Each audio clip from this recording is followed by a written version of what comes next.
The shuttle doors opened with a soft hiss, and Park stepped onto the docking platform of the Galactic Academy of Studies. She took a deep breath, forgetting for a moment that the air here was artificially made. It smelled clean, almost too clean, like a hospital mixed with something faintly sweet.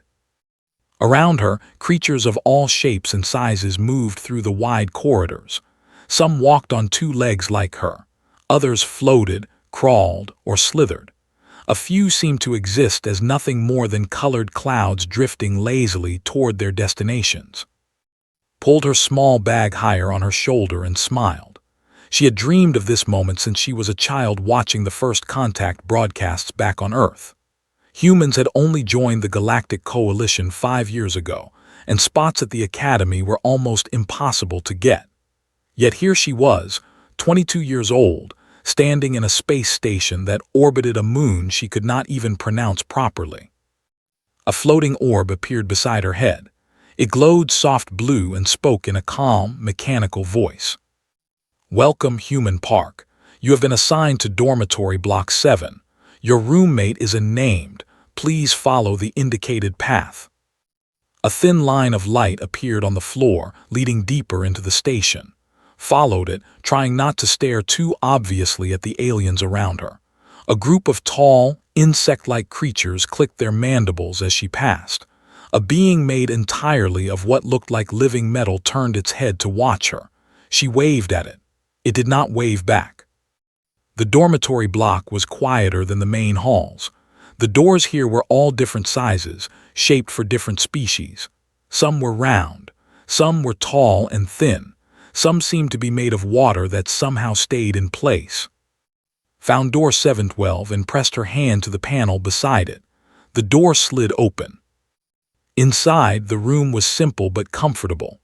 2 sleeping areas sat on opposite sides, one a normal bed, the other a strange platform covered in soft crystals.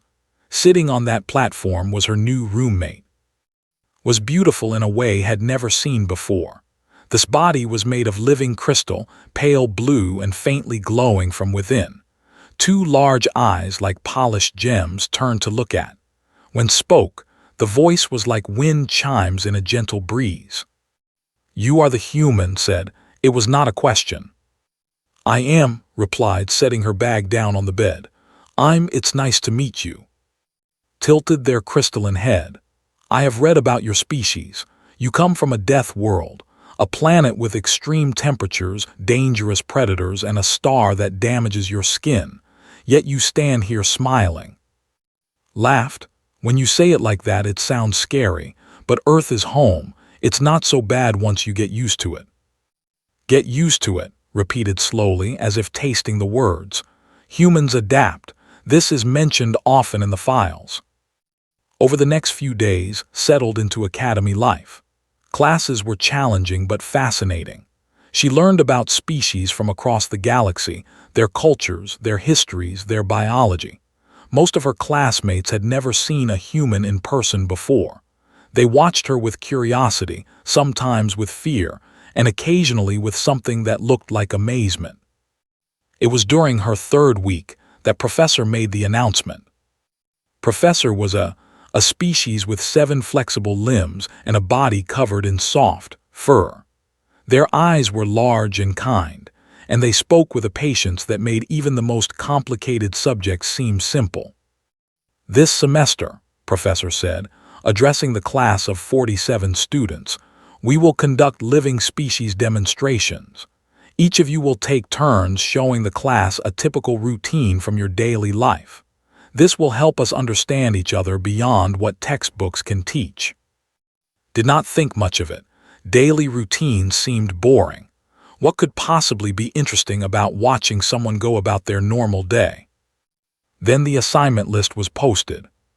His name appeared next to a simple entry, "Morning routine, including first meal preparation." Found her in the dormitory that evening.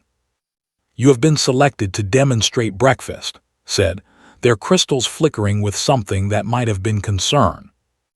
"Yeah," said, unpacking her small collection of Earth foods she had brought with her. "Seems easy enough. I'll just make some eggs and toast, Maybe coffee if they let me bring a kettle. His glow dimmed slightly. They are very analytical. They will record everything, scan everything, analyze everything. Other species in the class are the same. They will ask many questions. Shrugged, it's just breakfast, the most boring meal of the day. What could they possibly find interesting about it? Stared at her for a long moment. In the weeks they had lived together, had seen do many things that seemed impossible or dangerous.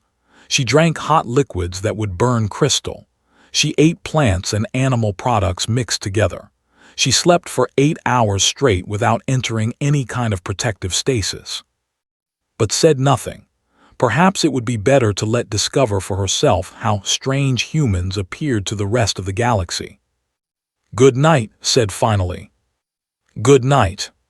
Set her alarm for the next morning and fell asleep quickly, dreaming of home, of her mother's cooking, of simple mornings that meant nothing special at all. She had no idea that in less than 12 hours, she would accidentally traumatize an entire classroom full of aliens with nothing more than eggs, toast, and a cup of coffee. The observation theater was larger than had expected. Curved seats rose in half circles around a central platform, each row filled with students from across the galaxy. Some sat, some floated. One appeared to be a puddle that had arranged itself into a vaguely attentive shape. Stood at the entrance, holding a simple cloth bag containing her breakfast supplies. She had woken up early to prepare, though there was not much to prepare. Eggs, bread, butter, a small jar of instant coffee, a portable heating plate the Academy had provided after she explained that humans needed to cook their food. She turned to find walking quickly toward her. Was 25, tall and thin, with tired eyes that suggested he had not slept well. He was one of only 3 humans at the Academy, and he had been here for 2 years already. Said surprised, "What are you doing here?" "I heard you're doing the breakfast demonstration." He looked at her bag. "What are you making?" "Just eggs, toast, and coffee. Simple stuff." His face went pale, actually pale like someone had drained the blood from his cheeks. He grabbed his arm gently. "Listen to me. I've been here longer than you. These species, they don't understand humans. They've only read about us in reports. Some of them think we're monsters." Frowned. "Monsters, because of breakfast." "Because of everything," ran a hand through his hair. "Last year I sneezed in class. Sneezed. 3 students filed medical emergency reports because they thought I was dying. One thought I was attacking them." "That's ridiculous." "That's aliens. They don't know what's normal for us." He looked at her bag again. "Just be ready for questions, lots of questions." Before could respond, a chiming sound echoed through the theater. Class was starting. She took a deep breath and walked to the central platform. Professor stood to one side, their 7 limbs arranged in a posture of formal welcome.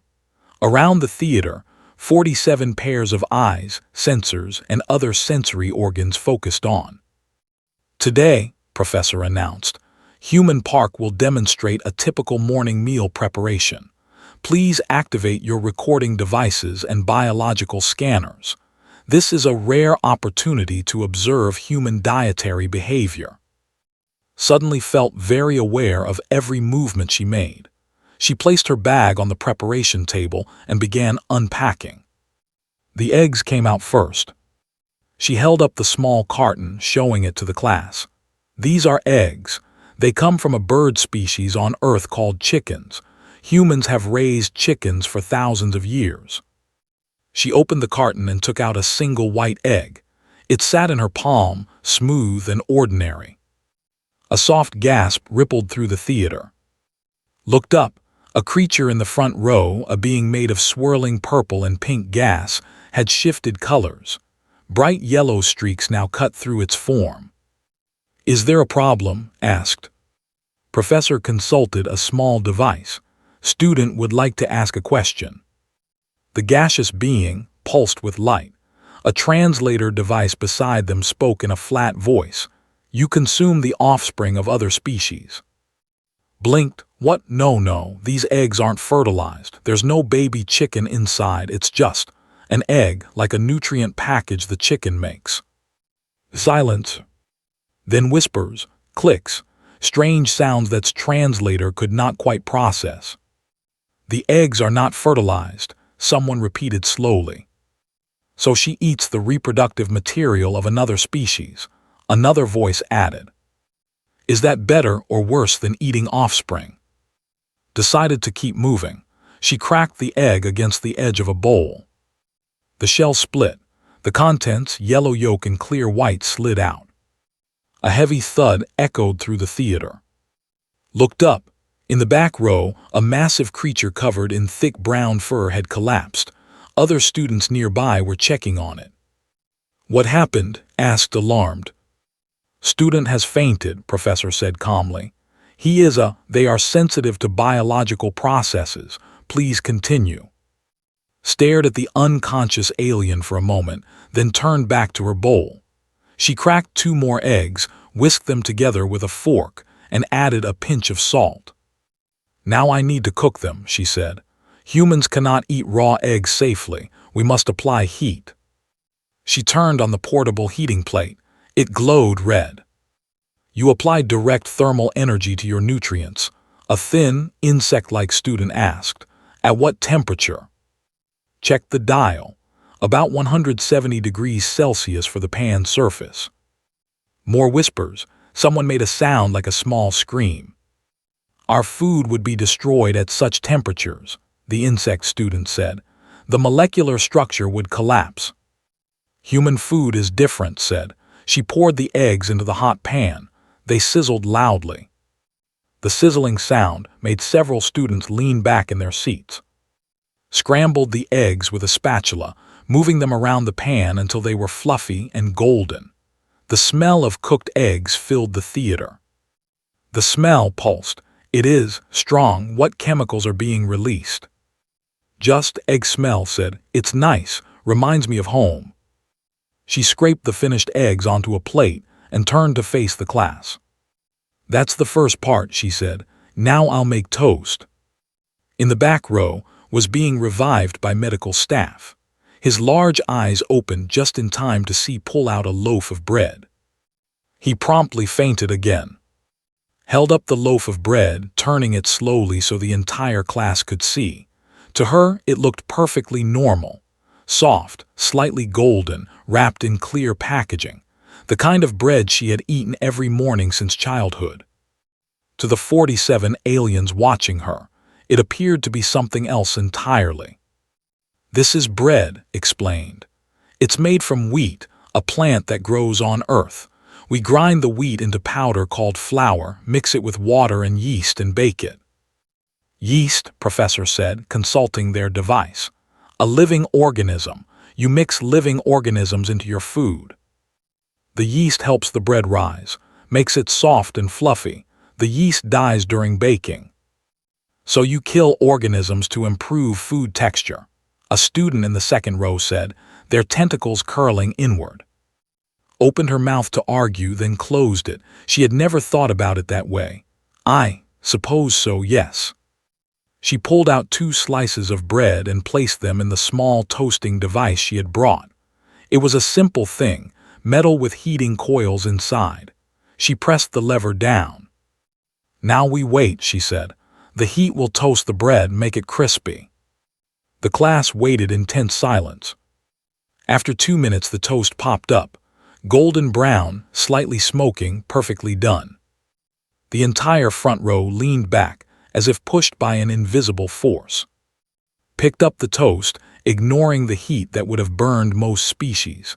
She held it up for the class to see. The bread had changed color. The edges were darker. The surface was no longer soft but hard and slightly cracked. You have burned it, said their gaseous form swirling with confusion. The plant matter is damaged.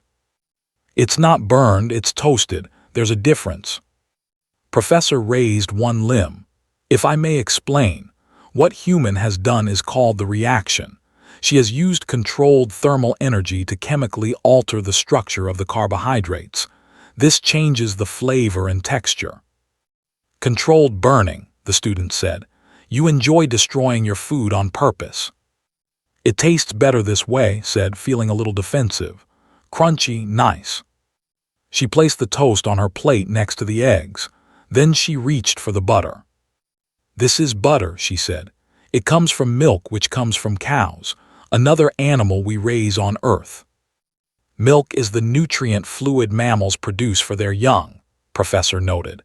Humans consume the infant food of other mammals. We don't think of it that way. How do you think of it?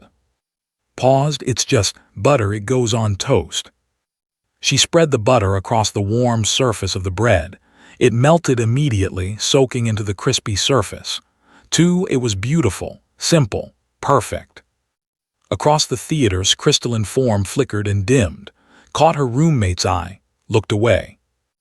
Now, said, reaching for her final item, the most important part, coffee. She held up the small jar of instant coffee. Dark brown powder filled the container. This is made from coffee beans, seeds from a plant that grows in warm regions of Earth. We roast the seeds until they turn dark, then grind them into powder. More roasting, someone muttered. More burning, someone else added. Ignored them. She boiled water using the heating plate, then poured it into a cup. She added 2 spoons of coffee powder and stirred. The water turned dark brown, almost black. Steam rose from the surface. You are drinking boiled plant residue, Professor observed. The water has extracted compounds from the roasted seeds. Coffee has caffeine in it, said. It's a stimulant, helps humans wake up in the morning. The theater went very quiet. Caffeine, the insect student said slowly.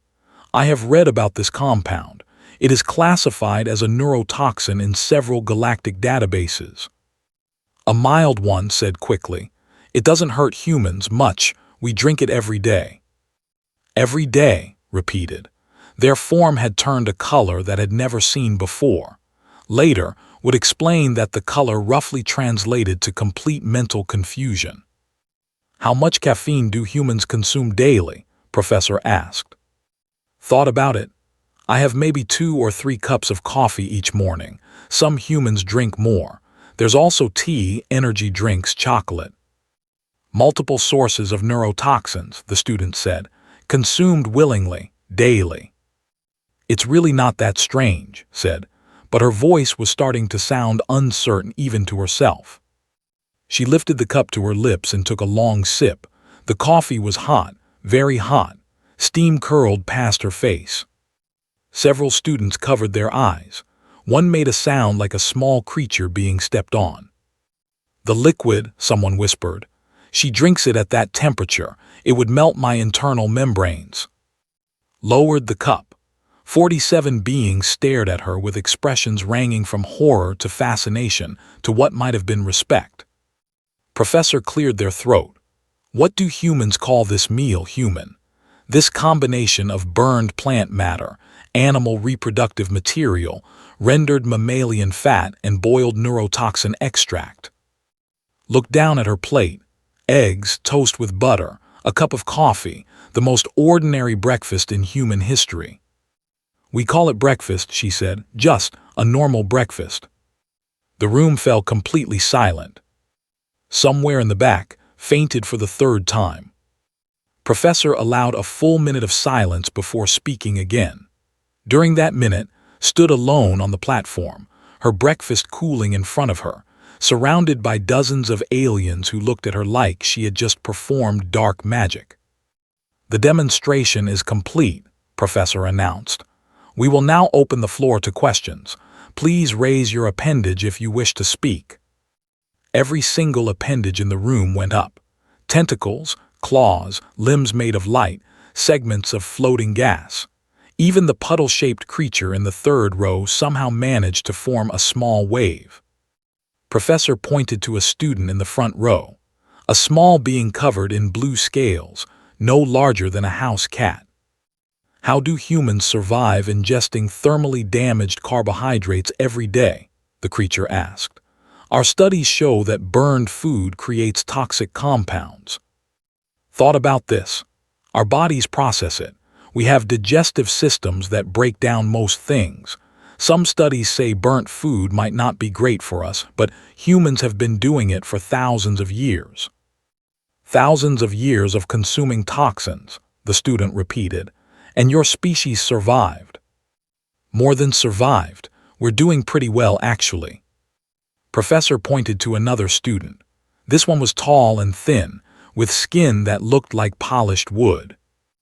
Is addiction to neurotoxic beverages universal among your species? Not universal, said. Some humans don't drink coffee, but many do. We like the way it makes us feel, alert, awake, ready to face the day. You require chemical assistance to face normal days. Opened her mouth, then closed it. When put that way, it did sound concerning. We're not all morning people, she said finally. The questions continued. Each one made see her own species in a new and strange light. A crystalline being similar to asked about the butter. You solidify the fat from mammalian milk and spread it on burned grain. Is this considered a delicacy or punishment food? Neither, it's just normal. A floating sphere of energy asked about the eggs. How many avian reproductive cycles are sacrificed for a typical human breakfast? I use 3 eggs today, but chickens lay eggs almost every day, whether we eat them or not. Your food animals produce constantly, and you harvest their output daily. This is efficient but deeply unsettling. Then a familiar voice rumbled from the back of the room. The large furry had been revived again. Medical staff stood nearby, ready for another collapse. Human, said, his deep voice trembling slightly. You have shown us what you call normal breakfast. My question is this: what would you consider a dangerous breakfast? The room went quiet. Considered the question seriously. What would be dangerous? Raw chicken could cause sickness. Spoiled milk was bad, but those were obvious answers. Some humans eat more adventurous things, she said slowly. Raw fish, for example, sushi, very popular in some parts of Earth. Raw aquatic life forms, someone whispered, uncooked. There's also fermented vegetables, kimchi, sauerkraut. The food is allowed to partially break down using bacteria. Controlled rotting, Professor said. You eat food in stages of decomposition. It's good for digestion, actually, healthy bacteria. Was almost enjoying herself now. The horror on alien faces had become familiar, almost comforting. Oh, and there are century eggs, she added. Eggs preserved in clay and ash for weeks or months. The yolk turns dark green, almost black, very strong flavor. The translator struggled with the concept. When it finally rendered the description properly, made a strangled sound and slumped back in his seat. The medical staff caught him before he hit the ground. Professor pulled up a holographic display. A file with human classification data floated in the air beside the platform. I would like to share an excerpt from Humanity's species file, the professor said. This is from the official coalition database. The text was projected for all to see. Under dietary habits, a single line read, opportunistic omnivores, will attempt to consume nearly anything organic, requires extensive further study. This file was created 5 years ago, Professor continued. After observing human today, I believe it requires updating. Felt her cheeks grow warm.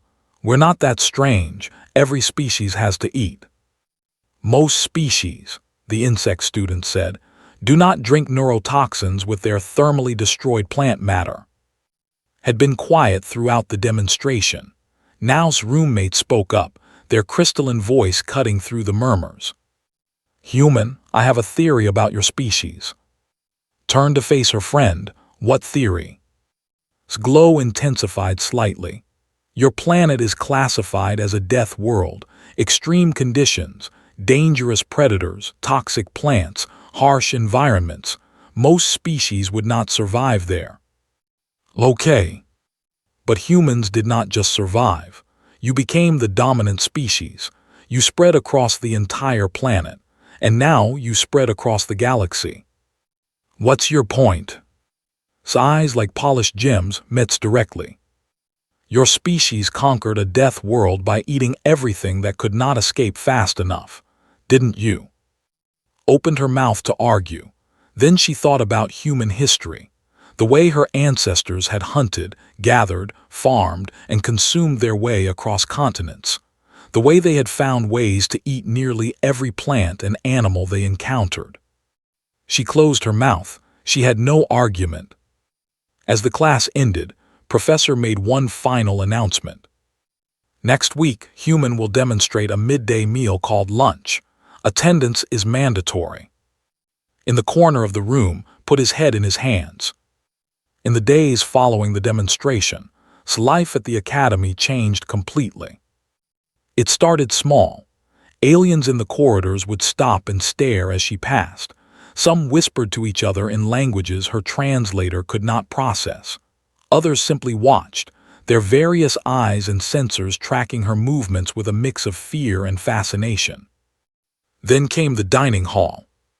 Had always eaten in the common area, surrounded by other students. It was a large space with food preparation stations designed for dozens of different species. Some stations dispensed nutrient gas. Others produced glowing liquids. One simply opened a hole in the floor where some kind of living moss could be consumed. The human station was in the corner. It had a heating unit, a small refrigerator, and basic cooking tools. Nothing special. Now every time sat down to eat, a crowd gathered. They kept their distance, forming a wide circle around her table. They watched as she chewed her food, as she swallowed, as she occasionally burned her tongue on hot soup and kept eating anyway. One student took notes on a glowing tablet. A knot, who had requested medical leave, recorded everything on a visual device. "They're studying you," explained during their evening meal. "Your demonstration has caused quite an impact. Many students have never seen a human eat before." "I noticed," said, biting into a sandwich while 6 aliens flinched in unison. "There is a petition being organized," continued. "Students are requesting a full course on human dietary behavior. They want Professor to make it official." Nearly choked. "A whole course on how humans eat. On how humans survive what they eat. There is a difference." The petition gathered signatures quickly. Within a week, it had more supporters than any student initiative in the Academy's recent history. Species that normally disagreed on everything found common ground in their shared confusion about human food. Meanwhile, had started a new project. Found the journal by accident. Had left it open on their sleeping platform, the crystalline pages filled with careful notes written in the language. Translator helpfully rendered the title, Living with a Personal Observations. "You're writing about me?" asked that night. Form flickered with what might have been embarrassment. It began as personal notes, a way to process my experiences, but my academic advisor saw it and suggested I expand it into a formal study. A study of what? Human adaptation and survival strategies in daily life. Paused. "You are remarkable. I do not think you understand how remarkable." Did not feel remarkable. She felt ordinary. But she was starting to realize that ordinary, for a human, was extraordinary by galactic standards. A few days later, she found in the Academy's quiet garden. He sat on a bench shaped like a spiral, staring at nothing. "Are you okay?" He looked up. The dark circles under his eyes had grown worse. "My demonstration is tomorrow," he said. "I was going to make simple, instant noodles. My mother used to make them for me when I was sick." "That sounds nice, comforting." His voice cracked slightly. "Do you know what involves? Dried wheat noodles processed with chemicals, flavor powder full of sodium and artificial compounds, boiling water poured over everything, and then eating it while it's still hot enough to cause severe burns to most species." Sat down beside him. "When you say it like that, they're going to ask questions. Why do we eat food that could melt alien internal organs? Why do we add chemicals to make things taste more intense? Why do we consume things at temperatures that would hospitalize half the galaxy? What are you going to tell them? Laughed, but there was no humor in it. I'm going to tell them the truth, because it tastes good, because we like it, because humans have always found ways to make even the harshest conditions feel like home. They sat in silence for a moment. That's actually a beautiful answer, said. It's the only one I have. The next morning, Professor submitted an academic paper to the Galactic Journal of Xenobiology. It was titled, Thermal Tolerance and Nutritional Adaptability in Homo, a preliminary study based on breakfast observation. The paper went viral in academic circles. Across the coalition downloaded it, discussed it, argued about it. Some called it groundbreaking. Others called it impossible. A few simply refused to believe that any species could survive what humans apparently ate for their first meal of the day. Became a minor celebrity. Requests for interviews arrived daily. Research teams asked if they could study her eating habits in controlled environments. One wealthy collector offered substantial credits for a recording of her consuming burned grain products. She declined most offers. She was here to learn, not to be a spectacle. But some things she could not avoid. On a quiet evening, sat in the dining hall, eating a simple bowl of cereal with cold milk. Just flakes of processed grain floating in liquid from a mammal. Nothing special. A group of students watched from a safe distance, their tablets out, their tentacles twitching with academic excitement. Sat across from her, no longer flinching at human eating habits. I have a question, said. Another one. I heard a rumor from one of the new human students who arrived last week. She mentioned something called ice cream. Smiled. Ice cream is frozen milk mixed with sugar and flavoring. We eat it as a treat, especially when the weather is hot. Process this information. Frozen milk, sugar, you consume it cold. Very cold, that's the point. But you also drink boiling coffee, you eat burning toast, and then you eat frozen desserts. Sometimes in the same meal. Crystalline form made a sound like glass cracking under pressure. Your species consumes things at temperature extremes that would kill most life forms, on the same day, sometimes at the same time. We have very adaptable mouths. Across the dining hall, the students stopped taking notes. They stared at with expressions that mixed terror with something that looked almost like respect.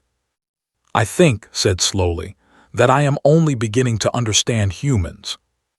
Finished her cereal and smiled at her friend. Wait until I tell you about dessert. The students' antennae flattened against their heads in collective dread. Somewhere in the galactic archives, in databases maintained by species who had watched civilizations rise and fall across millions of years, humanity's file continued to grow, not with records of conquest or warfare, but with increasingly confused documentation of what humans willingly put in their mouths. And at the bottom of the file, someone had recently added a simple note. Threat level moderate, dietary habits incomprehensible, do not challenge to eating contests. Would have laughed if she had seen it. After all, it was just breakfast.